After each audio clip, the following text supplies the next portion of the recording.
ಛಂದಸ್ಸು. ಛಂದಸ್ಸು ಎನ್ನುವುದು ಒಂದು ಶಾಸ್ತ್ರ. ವ್ಯಾಕರಣಕ್ಕೂ ಮತ್ತು ಛಂದಸ್ಸಿಗೂ ಒಂದು ಅಂತರವಿದೆ. ಛಂದಸ್ಸು ಕೇವಲ ಕಾವ್ಯಕ್ಕೆ ಮಾತ್ರ ಅನ್ವಯಿಸುವುದು. ಆದರೆ ವ್ಯಾಕರಣ ಗದ್ಯ ಪದ್ಯ ಎರಡಕ್ಕೂ ಅನ್ವಯವಾಗುವುದು. ಮಾನವನ ಸೌಂದರ್ಯ ಪ್ರಜ್ಞೆ ಆದಿಕಾಲದಿಂದಲೇ ಅಭಿವ್ಯಕ್ತಗೊಂಡಿದೆ ಲಯಬದ್ಧ ವಾಕ್ಯಗಳಲ್ಲಿ ಎಂದು ಪ್ರಾಚೀನ ಇತಿಹಾಸ ತಜ್ಞರು ಸಂಶೋಧಿಸಿದ್ದಾರೆ.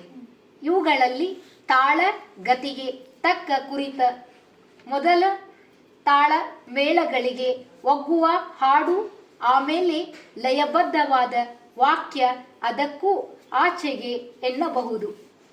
ಏಕೆಂದರೆ ಮಾನವನಿಗೆ ಭಾಷೆಯ ಬಳಕೆ ದೊರೆತುದೇ ವಿಕಾಸದ ಕಾಲಕ್ರಮದಲ್ಲಿ. ಕಡೆಗೆ ಭಾಷೆಯ ಬಳಕೆ ಪರಿಚಿತವಾಗುವ ಮುನ್ನವೇ ಅವನು ತನ್ನ ವಿಧಿಯ ಚಿತ್ರ ವೃತ್ತಿಗಳ ವಿಶೇಷತೆ, ಹರ್ಷ ವಿಷಾದಗಳ, ಭಯ ಭಕ್ತಿಗಳ ಆವಿಷ್ಕಾರಕ್ಕೆ ತಾನು ನಂಬಿದ್ದ ದೇವತಾದಿಗಳ ಅವಗಾಹನೆಗೆ ಕುರಿತ ಹಾಡುಗಳನ್ನು ಬಳಸುತ್ತಿದ್ದಾನೆ ಎಂಬುದನ್ನು ಇಂದಿನ ಆದಿವಾಸಿಗಳ ಜನಜೀವನದಿಂದಲೇ ಕಂಡುಕೊಳ್ಳಬಹುದು.